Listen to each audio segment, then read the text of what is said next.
माया हो गे वो रानी अब तक छुरा बजा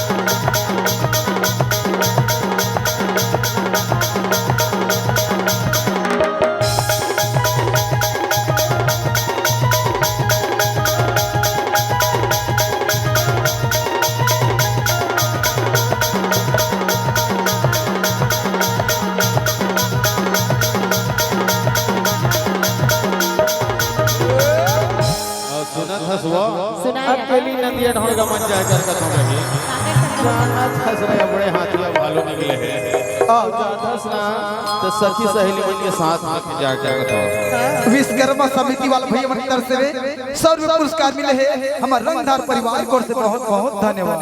अब का कर जानतस रे बाग नदिया रे टूरी झंझा मंझनिया रे बाग नदिया अच्छा बाग नदिया रे टूरी झंझा मंझनिया रे बाग नदिया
विश्वकर्मा भगवान की जय हो। बोली गजानन स्वामी की जय हो। बोली गांव के समस्त देवी देवताओं की जय हो। आओ अंतिम गीत मोड़िया गीत ओकर बाद आप आपके समक्ष जो कर निकाले जाए बोली विश्वकर्मा भगवान की